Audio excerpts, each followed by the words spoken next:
우리에게 주신 주님의 귀한 말씀은 신명기 5장 말씀입니다. 제가 가진 구약성경 269면입니다. 신명기 5장 10절 한 절 말씀 찾으셔서 같이 읽도록 하겠습니다. 찾으셨으면 같이 읽겠습니다. 시작. 나를 사랑하고 내 계명을 지키는 자에게는 천대까지 은혜를 베푸느니라. 아멘. 일반적으로 사람은 자기를 좋아하는 사람에게는 잘 대하고 그렇지 않은 사람에게는 싫어하는 경향을 가지고 있죠. 그것이 개인이든지 아니면 단체 사회이든지 또한 국가이든지 마찬가지가 아닐까 싶습니다. 누군가가 자신에게 그렇지 않아도 싫어하는데 자기에게 잘못 행하면 되갚아 줍니다. 복수를 하게 되죠. 이것이 사람이 가진 본성이라고 할 수 있지 않을까 싶습니다. 그런데 만약 하나님께서도 사람과 같이 하나님의 마음에 들지 않는 사람을 벌하신다면, 복수하신다면 어떻게 되겠습니까? 아마도 지구상에 살아남을 사람은 아무도 없을 겁니다. 어떤 책에서 사랑에 대해서 두 가지 종류로 구분하고 있습니다. 한 가지의 사랑은 무엇 때문에 라고 하는 사랑이 있다고 그러고, 또 한 가지는 무엇에도 불구하고 라고 하는 사랑이 있다라고 말합니다. 때문에 라고 하는 것은 다 그렇지는 않겠습니다만 친구나 연인 사이에서 볼 수 있는 그러한 모습이지 않을까 싶습니다. 조건이 맞는 사람들과 만나서 친구가 되고 사귀게 되겠죠. 그러다가 또한 자신의 마음에 혹은 자신의 조건과 생각과 맞지 않는다고 생각되어질 때는 헤어지게 됩니다. 이렇기 때문에 저렇기 때문에 라고 하는 그런 조건이 달린 사랑을 두고 말을 하는 것이라면, 불구하고 라고 하는 것은 그런 것이 없는 사랑을 말하겠죠. 부모의 자녀에 대한 사랑을 말할 수 있지 않을까 싶습니다. 무조건적인 사랑이라고 말할 겁니다. 그렇다면 하나님의 사랑은 어떻겠습니까? 오늘 본문의 말씀에 보면 천대까지 은혜를 베푸신다라고 말씀을 하십니다. 한 세대를 100년이라고 한다면 계산해 보면 무려 10만 년이라는 계산이 나오게 되고, 사람의 연수를 70 내지는 80이라고 본다면 7만 내지는 8만 년이라고 하는 계산이 나오게 됩니다. 나 한 사람이 선하게 살아가면 나 한 사람의 선함을 통해서 7만 년, 8만 년 아니 10만 년의 후손에 이르기까지 복을 받는다라고 하는 것으로 말씀하고 있는 거겠습니까? 엄청난 세월 동안 어떤 부모 한 사람을 통해서 이어져 내려갈 축복과 은혜, 그것을 입을 수 있다면 얼마나 좋겠습니까? 오늘 본문의 말씀에서 천대까지 은혜를 베푸신다, 천대까지 축복하신다라고 하는 그 말씀이 8만 년이냐 10만 년이냐라고 하는 숫자적인 의미로 말씀을 하시는 것이 아닌, 우리를 향한 하나님의 사랑이 어쩌면 10만 년이 아니라 그보다도 훨씬 더한 100만 년이라 하더라도 은혜를 베풀고 싶어 하신다. 그만큼 하나님의 사랑은 끝이 없다. 없다라고 하는 것을 이와 같이 말씀해 주고 있는 것이 아닐까 싶습니다. 하나님의 은혜, 하나님의 축복이라고 하는 말씀을 보면서 이런 생각을 해 보았습니다. 이 말씀을 다르게 표현해 본다면 성경에 있는 유사한 표현들을 의미를 살펴본다면 여호와 이레, 에베네셀 혹은 임마누엘이라는 말이 오늘 본문이 말씀하고 있는 천대의 은혜, 천대의 축복이라는 말과 유사하지 않을까 싶습니다. 하나님께서 미리 계획 준비해 두셨답니다. 하나님께서 우리를 도와주시고 축복해 주신답니다. 하나님께서 우리와 함께 하신다는 겁니다. 여호와 이레나 에베네셀이나 임마누엘이나 그 외에 다른 이런 말 속에 기본적으로 전제되어 있는 것은 축복하시는 하나님, 이렇게 축복하시고 저렇게 축복하시는 하나님을 성경에서는 여호와 이레, 에베네셀, 임마누엘과 같은 표현을 쓰고 있다는 것이죠. 또한 더불어서 축복이라고 하는 그 전제와 더불어서 거기에 한 가지를 더 추가를 한다면 여호와 이레가 한 번만 단회적으로 준비해 놓았다는 의미겠습니까? 에벤에셀이 잠깐 도우신다는 그겠습니까? 임마누엘이 어떤 한 기간을 정해두고 함께 하신다는 그겠습니까? 그렇지 않다는 것을 우리는 알 수 있습니다. 무엇인가 우리는 알지 못하지만 늘 언제나 하나님의 계획하심에 따라 미리 준비해 놓으시고 하나님께서 늘 언제나 도우시고 하나님께서 늘 언제나 우리와 함께 하신다.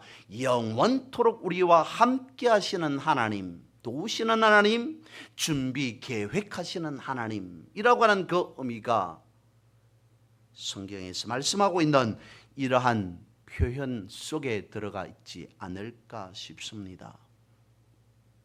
하나님께서는 무엇인가의 계획을 가지고 계시고 목적을 뜻하신 바가 있다는 겁니다. 단지 우리가 마음이 흔들리고 여러 가지 환경에 휘둘림으로 사탄의 방해로 그것을 온전히 받아 누리지 못한다는 게 문제가 있는 것이지, 하나님께서 천대까지 아니 그보다 훨씬 더하여서 축복과 은혜를 내려주시기를 원하신다라고 하는 것에는 변함이 없다는 것입니다. 우리가 가진 성경 예레미야 29장 11절은 말씀하고 있습니다. 여호와의 말씀이니라. 너희를 향한 나의 생각은 내가 아나니 평안이요 재앙이 아니니라. 미래와 희망을 주는 것이니라 라고 말씀을 하고 있습니다. 하나님께서는 우리를 축복하시기를 원하신다. 오늘 본문의 말씀과 같이 한다면 천대까지 은혜를 베푸시기를 원하신다라고 거듭 이와 같이 말씀하고 있습니다. 그런데 우리가 생각해 보면 흔히들 그렇게 말을 합니다. 사람은 유전이라고 하는 부분에서 무시할 수 없다. 환경에 대한 지배를 받고 살아갈 수밖에 없는 것이 사람이지 않느냐라고 말합니다. 맞습니다. 틀린 말은 아닙니다. 좋은 가문에서 좋은 사람들이 많이 나온다는 것을 흔하게 볼 수 있다는 거죠. 부모의 영향을 받고 살아갈 수밖에 없는 것이 사람이라는 것입니다. 음악을 잘하는 부모 밑에서 그 자녀들이 음악을 잘하게 되고, 운동을 잘하는 부모 밑에서 좋은 훌륭한 운동선수가 나오게 되는 것은 그 부모의 피를, 그 부모의 좋은 유전적인 인자를 갖고 나오기 때문에 그런 부모 밑에서 그런 자녀가 나온다라고 하는 것을 어쩌면 사실이라고 말할 수도 있다는 겁니다. 거기에서 아닙니다. 유전이라는 것이 어떻게 있을 수 있습니까? 좋은 환경, 좋은 조건이라는 게 어떻게 있을 수 있습니까? 라고 반문하는 사람은 아무도 없을 겁니다. 그렇다면 그렇다면 오늘 본문의 말씀과 같이 은혜를 천대까지 베풀고자 하시는 하나님의 자녀인 우리라면, 하나님께서는 천대까지 은혜를 베풀고자 하는 그러한 성품을, 그러한 섭리를, 그러한 계획을, 그러한 뜻하심을 갖고 계신다고 말씀하고 있습니다. 거기에서 나온 우리 하나님의 자녀라면 우리는 어떤 유전적인 인자를, 어떤 좋은 환경에서 태어나서 살아가고 있다는 거겠습니까? 구약에서 하나님을 말씀하면서 이렇게 표현합니다. 그냥 하나님이라고 하는 때도 있지만 일반적으로 이렇게 부르기를 선호했던 것 같습니다. 아브라함의 하나님, 이삭의 하나님, 야곱의 하나님이라고 말입니다. 그럴 때 왜 굳이 아브라함의 하나님, 이삭의 하나님, 야곱의 하나님이라고 아브라함과 이삭과 야곱을 거론하는 거겠습니까? 구약시대에 유대 사회의 족보를, 혈통을 중요시 여기는 그러한 관습 때문에, 문화 때문에 그냥 하나님이 아닌 아브라함, 이삭, 야곱의 하나님이라고 불렀던 것이다. 다른 것은 다 차지하고 그것이라고 생각하고 살펴본다면, 그러면 그때의 아브라함의 하나님, 이삭의 하나님, 야곱의 하나님, 아브라함과 이삭과 야곱이라고 할 때에 어떤 이미지를 심어주고 싶었던 거겠습니까? 아브라함이 잘못한 것, 이삭이 문제가 많았던 것, 야곱의 어떤 좋지 못한 성격, 그것을 그런 것이 아니라는 거죠.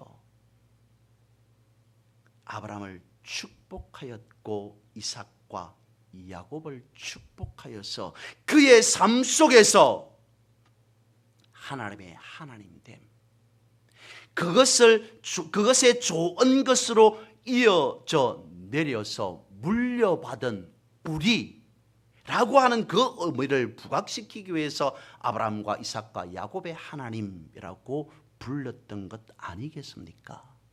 그런 혈통 속에서, 그런 족보 속에서, 그런 혈통을 통해서, 그런 족보를 통해서 우리가 지금 오늘날까지 이와 같이 살아가고 있다라고 하는 그 말씀을 오늘 본문에서는 이렇게 말씀하고 있다는 겁니다.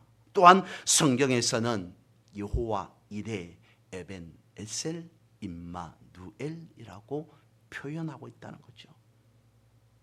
출애굽기 20장 2절 말씀에 그렇게 말씀하고 있습니다. 나는 너를 애굽 땅 종 되었던 집에서 인도하여 낸 내 하나님 여호와니라. 하나님께서 이스라엘 백성들을 이와 같이 구원해냈다, 출애굽하여서 약속의 땅에까지 인도하였다, 이르게 하였다. 나는 구원자 하나님이시다 라고 말씀하고 있습니다. 이것 또한 다르게 표현해 본다면 여호와 이레요 에벤 에셀이요 임마누엘이라고 말할 수 있지 않을까 싶습니다. 하나님께서는 이스라엘을 구원하여서 영원히 지켜주시는 하나님, 그 약속을 이루시는 하나님이라고 하는 측면에서 나는 너를 애굽 땅 종되었던 집에서 인도하여 낸 내 하나님 여호와이다 라고 말씀하고 있다는 것입니다. 주님께서 비유로 말씀하신 것 중에서 자주 예를 드는 유명한 비유 중에 하나가 돌아온 탕자 아니겠습니까? 어느 날 한 아버지의 아들이 아버지를 덩치고 집을 나갔습니다. 그날 이후로 아버지는 늘 아들이 돌아오기만을 기다리고 기다립니다. 아들이 돌아올 때까지 기다립니다. 마침내 집을 나간 아들이 돌아왔습니다. 아버지가 얼마나 기뻤으면 얼싸안고 부둥켜 안고 내 아들이 살아서 돌아왔노라 라고 감사하는 것뿐만 아니라 자신의 아들이 돌아왔음을 기뻐하는 잔치를 베풉니다. 아버지는 아들을 단 한 차례도 미워하지 않았습니다. 돌아오기만을 기다렸습니다. 자신의 아들이 행복하게 살아가기를 원하는 것이 아버지의 마음이었다는 겁니다. 그래서 동네방네 내 아들이 다시 돌아왔나라고 소문을 내고 잔치를 베풀었다는 것입니다. 아버지는 아들이 행복하게 살았으면 좋겠다. 아버지는 아들이 늘 언제나 영원히 평생토록 행복한 삶을 살아갔으면 좋겠다라고 하는 그 생각만 가지고 있었다는 것입니다. 애굽에서 인도하신 하나님은 영원히 이스라엘 백성들이 그렇게 행복하기를 원하였다라는 것을 성경은 말씀해 주고 있습니다. 오늘 본문의 말씀에 천대까지 은혜를 베푸신다는 말씀 속에는 또한 축복의 통로가 되기를 원한다라고 하는 그 의미도 있습니다. 성경은 우리에게 이렇게 말씀합니다. 너희는 그리스도의 향기요 그리스도의 편지라라고 말씀하고 있습니다. 전달되어지고 전해지고 확산되어지고 증거되는 그 의미로서 그리스도의 향기, 그리스도의 편지라고 하는 의미를 사용하겠죠. 그것 또한 생각해 보면 우리를 너희는 예수 그리스도의 축복의 통로다라고 말씀하고 있는 것은 아니겠습니까? 성경에서 축복의 통로 여러 인물이 있겠습니다만은 가장 대표적으로 룻을 지칭하고 있습니다. 룻이 축복의 통로다라고 말합니다.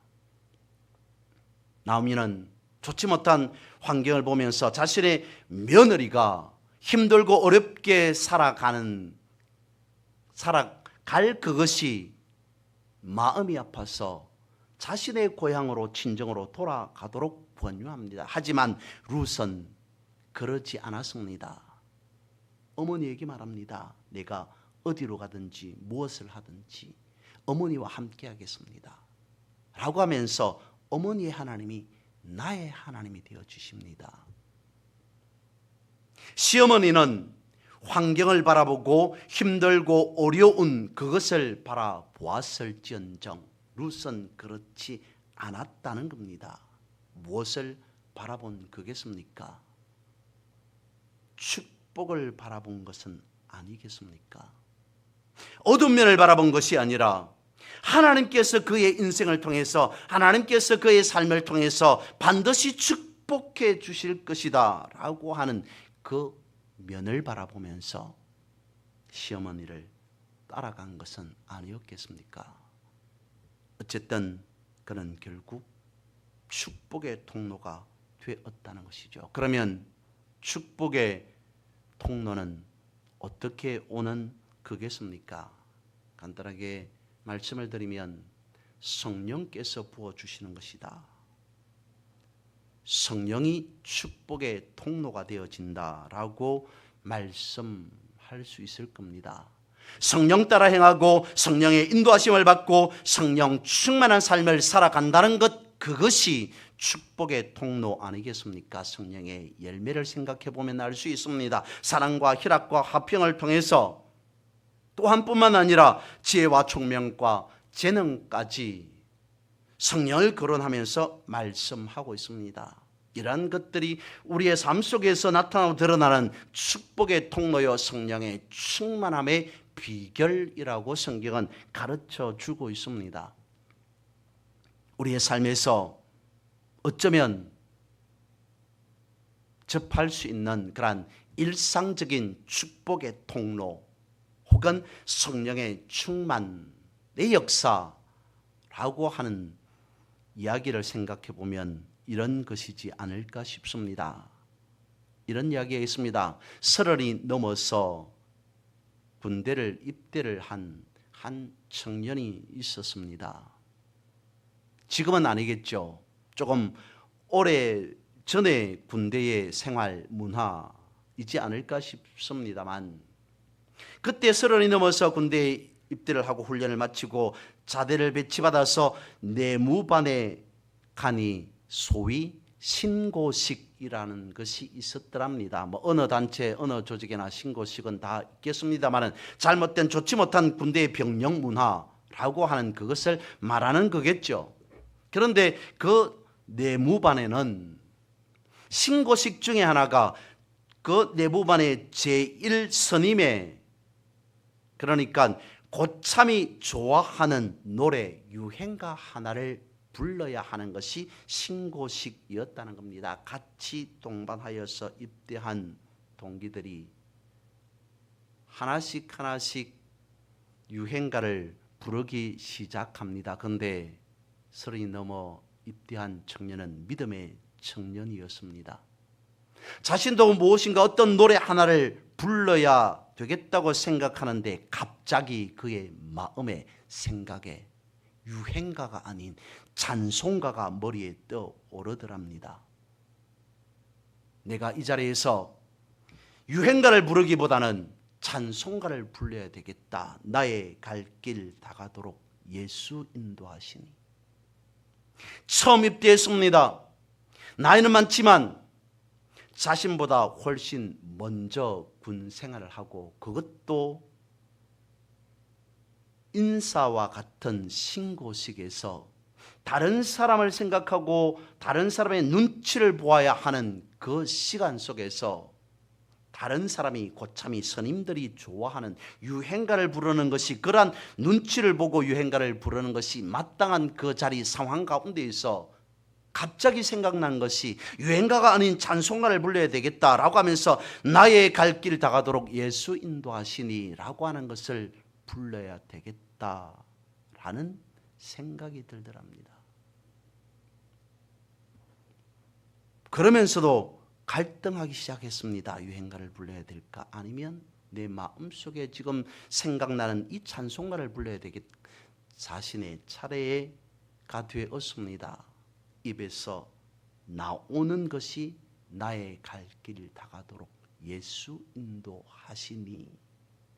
이 소절이 채 끝나기도 전에 생각한 것과 같이 큰 소리가 터져 나옵니다. 소란스럽습니다. 그만두라고, 어디에서 감히 찬송가를이라고 하는 말들이 여기저기서 나옵니다. 그런 말 속에, 고함 속에 한 사람이 외칩니다. 조용히 해. 찬송가 다 들을 수 있도록 조용히 하라 라고 누군가가 외칩니다. 그 내무반의 최고참이었습니다. 그리고는 그는 그 찬송가를 다 부를 수 있게 되었습니다.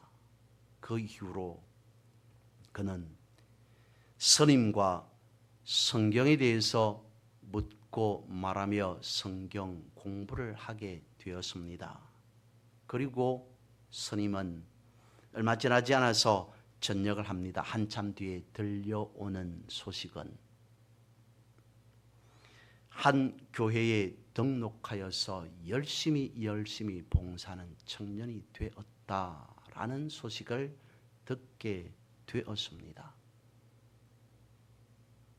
한 믿음의 청년이 군대 병영 생활 속에서 누군가의 눈치를 보아야 하는 그 상황 가운데에 불현듯 자신의 마음속에 뜨는, 나는 이 시간에 다른 사람의 눈치를 보아야 하는 유행가가 아닌, 노래가 아닌 찬송가를 불러야 되겠다라고 마음 먹고 찬송가를 불렀을 때에 또 다른 한 사람을 믿음의 길로 인도하는 역사, 그 한 사람을 통해서, 그 한 시간을 통해서, 그 짧은 순간을 통해서 하나님의 인도하심, 성령의 충만, 그것으로 축복의 통로가 되었더라 라고 하는 것을 우리는 알 수 있게 되어집니다. 이것이 그리스도의 향기요, 그리스도의 편지 아니겠습니까? 어쩌면 이러한 일들을 통해서 하나님께서는 하나님의 역사를 천대까지 축복의 역사로 써 나가고 싶어 하시는 것은 아니겠습니까? 마무리로 개구리와 정갈에 대한 우화 하나를 말씀을 드려봅니다. 개구리 한 마리가 강 이편에서 강 저편으로 건너가고자 합니다. 그런 순간 정갈 한 마리가 개구리에게 다가와서 너는 헤엄을 쳐서 저 강 건너편으로 건너갈 수 있을진 모르겠는 나는 헤엄을 못 치니 나를 좀 업고 나도 강을 건너게 해달라라고 정갈이 개구리에게 부탁을 합니다. 그래서 개구리의 등에 정갈이 업혀서 강을 건너가게 됩니다. 강 중간 정도 이르게 되었을까요? 갑자기 정갈이 독침으로 개구리를 쏘아버립니다. 몸에 독이 퍼진 개구리가 뒤집어져서 가쁜 숨을 쉬면서 정갈에게 묻습니다. 왜 나에게 독침을 쏘았느냐? 정갈이 말합니다. 내 본성 때문에. 그러면서 개구리도 정갈도 강물에 휩쓸려 떠내려가 버렸다라고 합니다. 이것이 우리라는 거죠. 사람이 그랬다는 것입니다. 하나님의 등에 업혀서 살아가면 좋을 인생이, 하나님의 도우심을 받고 살아가면 좋을 인생이, 하나님을 등집니다. 하나님을 배반합니다. 은혜를 원수로 갚아버렸습니다. 그러면 개구리와 정갈같이 다 강물에 떠내려가 버려야만 했습니다. 모든 것이 다 최소한 인간의 삶 속의 역사 속에서는 수포로 돌아가 버려야 합니다. 그런데도 하나님은 예수 그리스도로 이 땅에 오셨습니다. 무엇을 우리에게 말씀해 주고 싶은 거겠습니까? 오늘 본문에 은혜를 천대까지라고 말씀하고 있습니다만은 은혜를 천대까지 주려 한 것이 아니라 영원히 축복해 주시기 위해 천대든 만대든 제한적인 그러한 은혜가 아닌 영원한 축복을 우리에게 허락해 주시기 위해 하나님은 다시 예수 그리스도로 오셨다. 이보다 더한 은혜가 있겠습니까? 이러한 영원한 은혜를 이어받고 그 은혜 가운데에서 날마다 호흡하는 순간마다 감격하며 감사하며 살아가는 여러분 모두가 되시기를 주님의 이름으로 선포하고 축복합니다.